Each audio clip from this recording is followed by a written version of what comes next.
Welcome into Chat Sports. I am Tom Downey. Mel Kiper of ESPN has put out his latest 2023 NFL Draft Big Board.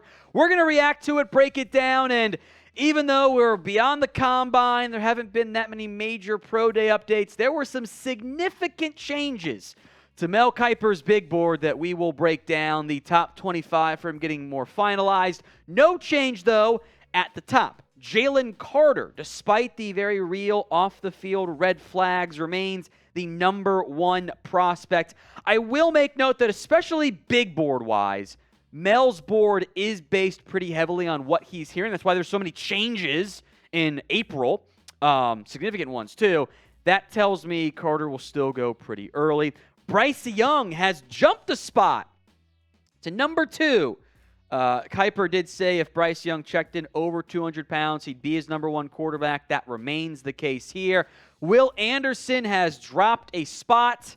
There was really no explanation as to why they flipped, but they did flip. Mel remains a very large fan of Will Levis, who is number 4 on his board. He continues to compare him to Matthew Stafford, which that's the peak ceiling. I think that's talking about your range of outcomes. That's a very small range of outcome, I think there. I am not nearly as high on Will Levis, but Mel's been consistent on that front. That would make quarterback 3 C.J. Stroud. And I'm not trying to be mean to Texans fans out here. There's been a little bit of buzz that the quarterback board for Houston looks a little bit like this, that it's Bryce Young 1, and they're actually higher on Will Levis, which I would not advocate for that, despite Levis's prototypical size, arm strength, ability. I think C.J. Stroud is clearly a better player at this point. I think a better prospect, at least just, my opinion, of course, there. And I want to hear your opinion as well. All the players this year, who do you think is the best 2023 NFL draft prospect? It is the pinned comment on today's video. So if an ad break just happens to come here on YouTube, cool, ignore the ad. It doesn't really matter what the ad is. No one cares. So go vote instead. Who is the best prospect this year? It's the pinned comment on today's video. Number 6, Anthony Richardson, who stayed at number 6, no change there. It's the boom-bust traits, skills, upside that's like, oh, it could be so good, but he's also super raw. Mechanics need work. Like, a lot of risk. He's either going to get your coaching staff fired, or everyone gets a promotion and a raise type of deal. Devon Witherspoon. Hey, Mel and I agree. That's my quarterback 1. He did run in the mid-4.4s at his pro day. With the way that the combine numbers are juiced these days, pro day numbers, I think, are a little bit more accurate. Checked off that box despite being fairly skinny. Peter Skoronski has jumped up 3 spots. Okay. Mel is now labeling Skoronski as a guard, which is fine. The arm length is a very valid concern, although we did know that, a year ago. But he is, I think he is the best offensive lineman this year, so I think that's a great spot for Skoronski. Bijan Robinson stays at number 9. I would say, Mel says he's not grading on philosophy, just ability. I think Robinson could easily be higher then. If we're not factoring in the position of value, which I think is the right way to do the big board, ID how good the players are, don't window dress it up a little bit. I think Bijan he could be top 3. I'm not going to have him there myself, but he's about as good as a running back prospect we've seen in a very long time.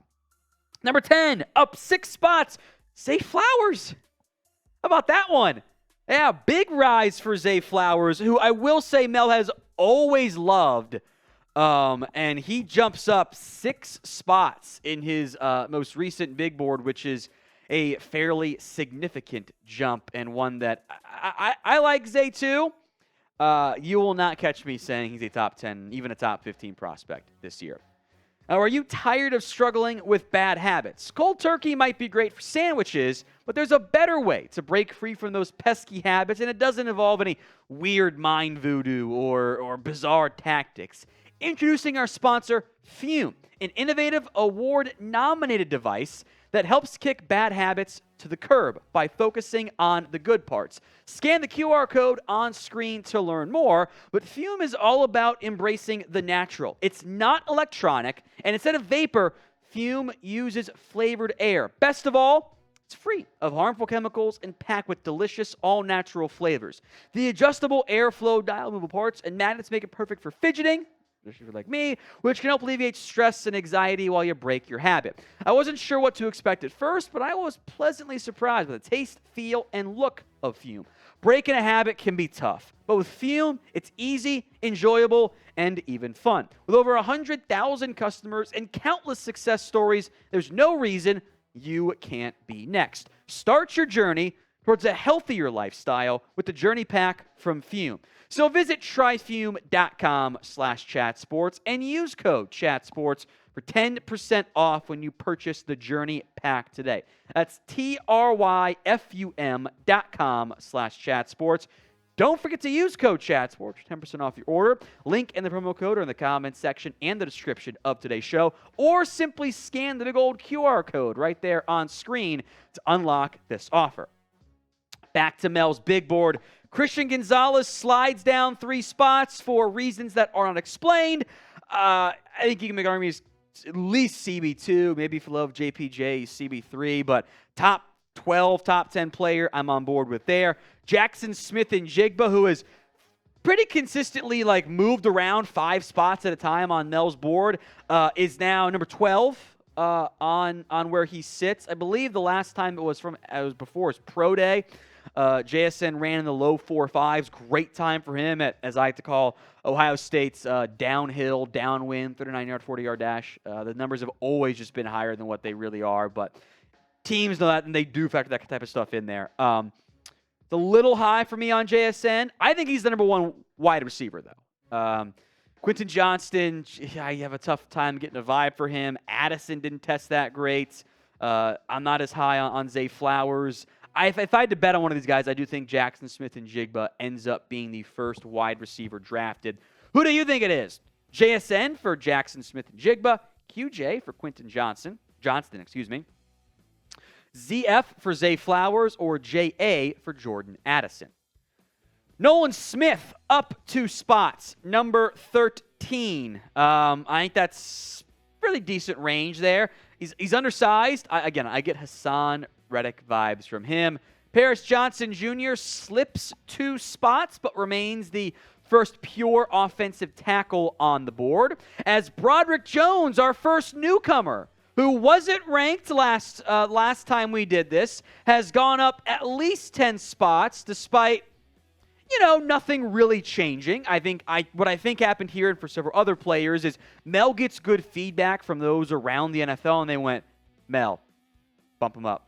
Got to be higher. So Broderick Jones skyrockets up the list. So too does Darnell Wright, who is now number 16, and I think I'm going to have a straight second-round grade on him, though. But if you want a pure right tackle, he is, and Mel agrees, the best pure right tackle in this year's class.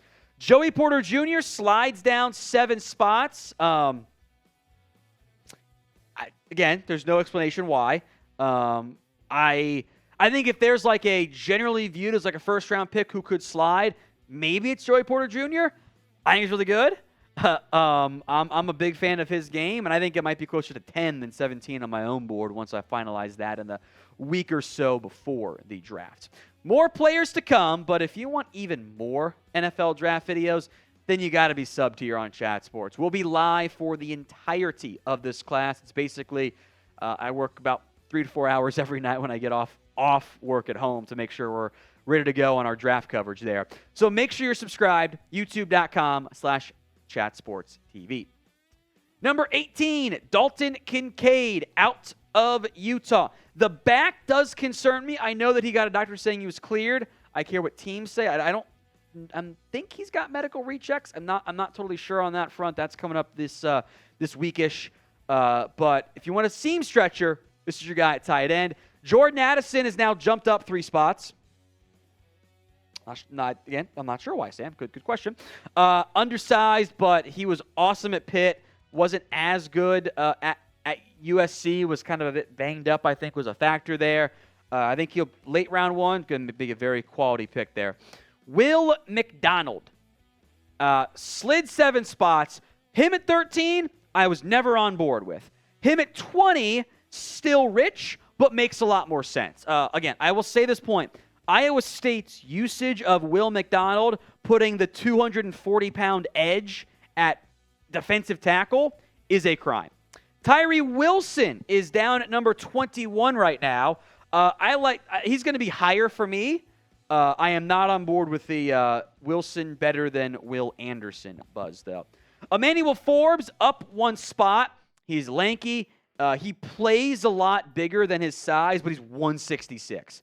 I don't know if he can add more weight. Because, there's no way his camp was like, yeah, dude, 166 is fine. There's no way that was the ideal plan going in, despite the speed. I don't think he can get above the 170s. And that is we're talking Dominique Rodgers-Cromartie was a skinny corner, 20 pounds heavier almost. That's a massive difference. Myles Murphy is back in the top 25 because, he shouldn't have slipped out. He tested pretty well at his pro day, which, we knew was the whole process there. I think for Myles Murphy was somewhat out of sight, out of mind buzz there. Michael Mayer slides several spots. Again, no explanation given. Look, sleep on Michael Mayer if you want. He's not the best athlete. He's not the best blocker. He's not the best pass catcher in the class, but he does everything really well. I'm a big fan of Michael Mayer's game myself. Deonte Banks, who has kind of consistently hovered in this range for Mel Kiper, so I won't throw any more shade there. He checks back in now at number 25. I like the athlete there and the upside for Deonte Banks. Only 25 players for Mel. Why we don't go more? You know what? Personal preference, I guess, there. So who is Mel Kiper hating on by not putting in or on his big board? Drop that player name for me in the comments section right now. Now, there were some players who were previously ranked by Mel that are not anymore. And this is the one that blew me and producer Sam away here. Adetomiwa Adebawore, who was 14th the last time Mel Kiper did this. And now, not only is not top 25, is now down behind on Mel's rankings at DT. He went from 2nd to 4th. No reason given. I think what happened here, because Mel was saying top 15 pick for Adebawore. I would be shocked. But weird stuff happens. I think Mel got the feedback of, dude, this is way too high. You got to pull him back down. And he course-corrected there. Lucas Van Ness, Quentin Johnston, Kalijah Cansey, they're actually going to be around similar ranges, outside or just inside the top 25, so I'm fine there. Guys that I'm a big fan of, who they might not crack the top 25 for me, but are going to be in the range. Jahmyr Gibbs. I love Darnell Washington. I'm going to stake my flags on O'Cyrus Torrence and Brian Branch. The NFL can be wrong if they want to be. Those guys are going to be good NFL players here. And Drew Sanders, Brian Brzee, also top-ish players at their spots who are not in the top 25.